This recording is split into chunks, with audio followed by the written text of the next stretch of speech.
کھائی کو پار کرنے کی ہمت نہیں کر سکا. تو عمر بن عبد ود یہ بڑا شاہ سوار تھا اور 100 جنگیں لڑ چکا تھا.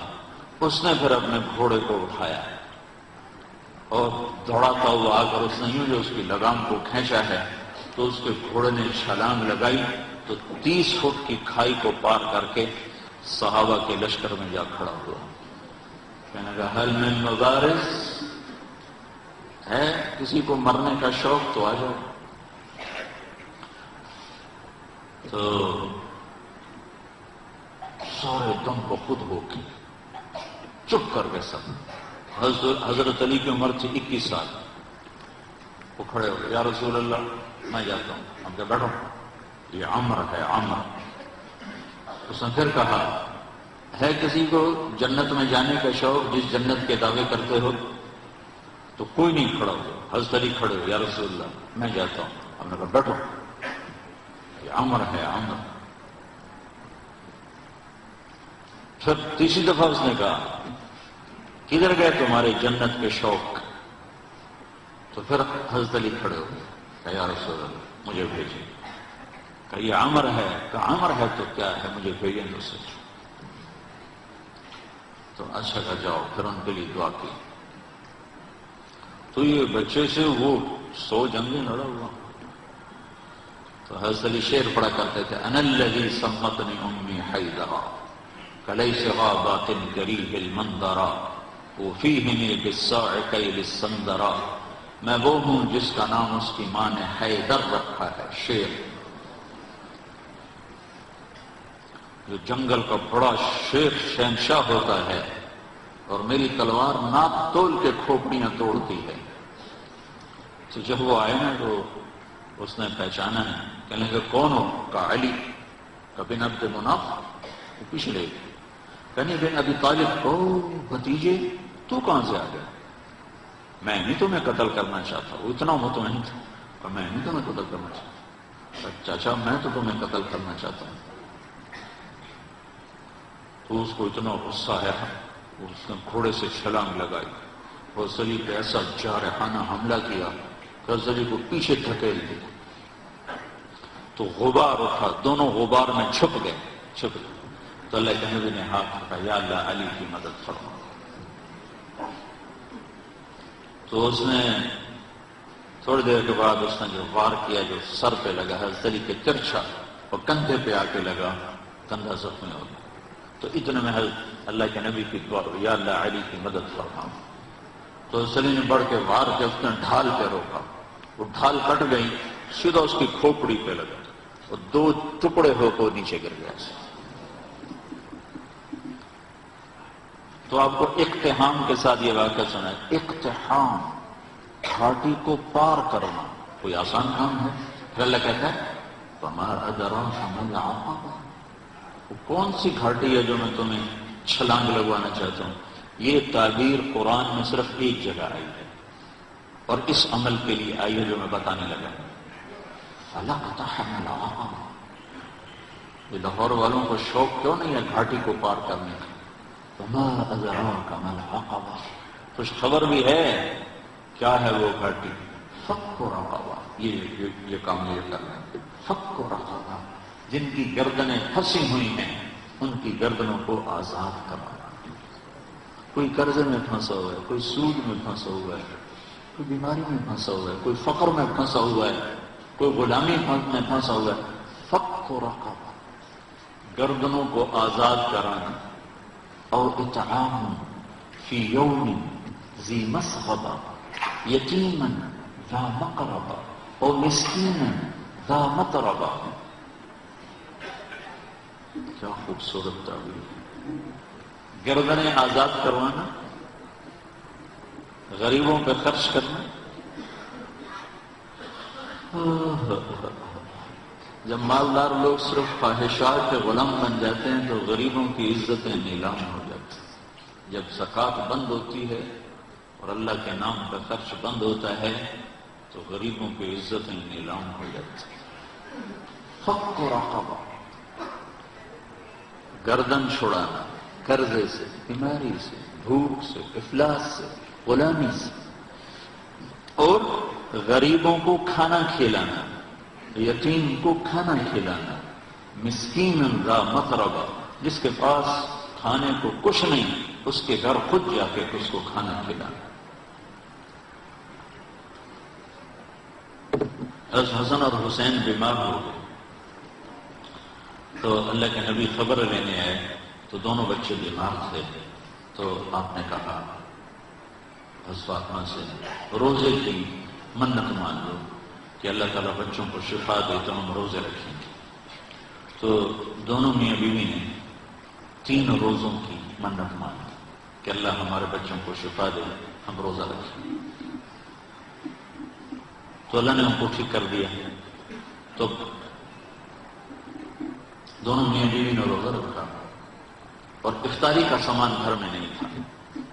تو ایک یہودی تھا شمعون، حضرت علی اس کے پاس گئے، کہا کوئی مزدوری ہے؟ تو مزدوری ہے، کہاں ہے؟ یہ اون ہے، یہ صاف کر دو تو تمہیں جو دوں گا، کچھ جو دوں گا۔ تو وہ اون لے کر گھر میں آئے، حضرت فاطمہ کو دی کہ صاف کر۔ انہوں نے اس کو دوپہر تک صاف کیا، وہ واپس لے گئے، تو اس نے تھوڑے سے جو دے دی، تو انہوں نے پیس کے آٹا بنایا، کھانا بنایا، روٹی بنائی، سالن تو تھا نہیں۔ دونوں میاں بیوی افطاری کے لیے بیٹھے ہیں کہ دروازے پہ آواز آئی، مسکین ہوں اللہ کے نام پہ کچھ دو۔ تو دونوں نے ایک دوسرے کو دیکھا، تو آدھی روٹی دے دیتے یا ایک روٹی دے دیتے، ایک خود آدھی آدھی کھا لیتے۔ دونوں روٹیاں اٹھا کر اس کو دے دی اور پانی پہ افطار کر لیا۔ رات کو بھی کھانے کو کچھ نہیں تھا تو پانی پہ کھجور پہ روزہ رکھا۔ اگلے دن پھر حضرت علی شمعون یہودی کے پاس گئے اور اس سے اون لے کر آئے۔ حضرت فاطمہ نے اس کو سارا دن صاف کیا، عصر سے پہلے مزدوری ملی، اس کو صاف، اس کو پیس کر آٹا بنا کر روٹی بنا کر میاں بیوی کھانے پر بیٹھ رہے تو دروازے پہ آواز لگی، یتیم ہوں اللہ کے نام پہ کچھ دو۔ تو دونوں نے ایک دوسرے کو دیکھا اور ساری روٹیاں اٹھا کر اس کو دے دی اور پانی پہ روزہ افطار کر دیا۔ تیسرا دن آیا، پھر وہ مزدوری کر کے روٹی تیار کی اور افطاری پر بیٹھے تو دروازے پر آواز لگی، بدر کے قیدی اس دن آزاد ہوئے، بدر کے قیدی اس دن آزاد کیے گئے۔ تو ایک قیدی دروازے پر آ گیا، قیدی ہوں، ابھی چھوٹا ہوں، اللہ کے نام پہ کچھ دو۔ تو دونوں میاں بیوی نے دونوں روٹیاں اٹھا کر اس کو دی تھی۔ 3 دن کے فاقہ نے حضرت فاطمہ کو بستر پر گرا دیا اور بیمار ہو گئے۔ تو اللہ کے نبی حال پوچھنے آئے تو ان کے سینے پہ سر رکھ کے رونے لگے بیماری کی شدت سے۔ تو یہ ان آنسوں نے جو آسمان میں ہلچل مچائی، جبریل قرآن لے کر اترا، وَيُطْعِمُونَ الطَّعَامَ عَلَى حُبِّهِ مِسْكِينًا وَيَتِيمًا وَأَسِيرًا إِنَّمَا نُطْعِمُهُمْ لِوَجْهِ۔ پوری آپ کو سنو پیچھے سے، اللہ نے کیا عزت بخشی، کیا پیٹ بھرنا تو جانور کا بھی کام ہے، پیٹ ہی بھرنا رہ جائے تو جانور انسان میں کیا فرق ہے۔ إِنَّ الْأَبْرَارَ يَشْرَبُونَ مِنْ كَأْسٍ كَانَ مِزَاجُهَا كَافُورًا عَيْنًا يَشْرَبُ بِهَا عِبَادُ اللَّهِ يُفَجِّرُونَهَا تَفْجِيرًا۔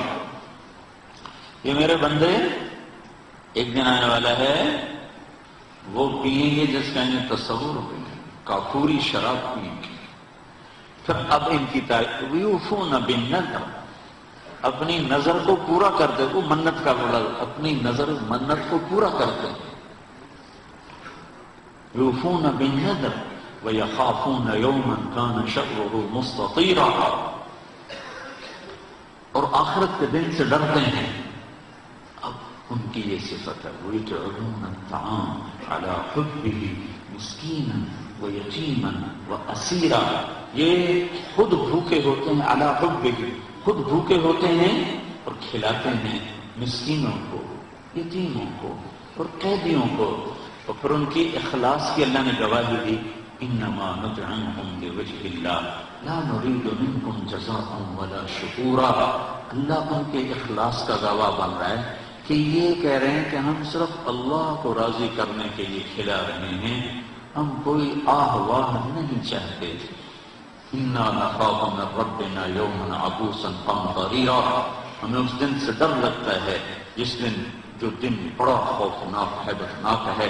پھر اللہ نے آگے بشارت دی، فوقاهم الله شر ذلك اليوم ولقاهم نضرة وسرورا وجزاهم بما صبروا جنة وحريرا متكئين فيها على الأرائك لا يرون فيها شمسا ولا زمهريرا ودانية عليهم ظلالها وذللت قطوفها تذليلا۔ آگے تک یہ قرآن اترا کہ اللہ تعالیٰ کہ جبریل آ گئے پیغام لے کر کہ علی اور فاطمہ کا یہ عمل ایسا پسند آیا ہے کہ عرشوں پر بھی دھوم مچ گئی ہے، اور یہ سورہ دہر کی آیات کو اتارا گیا کہ میرا رب ان کے اس عمل پر ایسا خوش ہوا ہے کہ خود کھانا خود جمع کرنا ان سے بڑی۔ ایک مہمان آیا اللہ کے نبی کہ یا رسول اللہ بھوکا ہوں۔ آپ نے فرمایا بھائی اس کی مہمانی کون کرے گا؟ ابو طلحہ کہنے لگے میں کروں، تو ان کو لے کر گھر آئے، اپنی بیوی سے پوچھا کھانے کو کچھ ہے؟ کہنے لگی بچوں کے لیے کچھ رکھا ہے، تیرے میرے لیے بھی کچھ نہیں ہے۔ اچھا بچوں کو سلا دو، پہلا کو سلا دو اور کھانا رکھو، اور جب مہمان اور ہم بیٹھ جائیں تو چراغ بجھا دینا، اور ہم منہ ہلاتے رہیں گے اور ہمارا مہمان پیٹ بھر کے کھا لے۔ تو بچوں کو سلا دیا، بھوکے سلا دیا، اور خود دسترخوان پر بیٹھے تو ان کی بیوی چراغ ٹھیک کرنے کے بہانے جا کر چراغ کو بجھا دیا اور دسترخوان پر بیٹھ کر ایسے منہ ہلاتے رہے، اور مہمان کھاتا رہا، اس کا پیٹ بھر گیا۔ جب یہ صبح مسجد میں پہنچے نماز میں تو قرآن پہلے اتر چکا تھا، اور میرا رب فرما رہا تھا وَيُؤْثِرُونَ عَلَىٰ أَنفُسِهِمْ وَلَوْ كَانَ بِهِمْ خَصَاصَةٌ۔ میرے کچھ بندے ایسے ہیں جو خود بھوکے رہ کر اور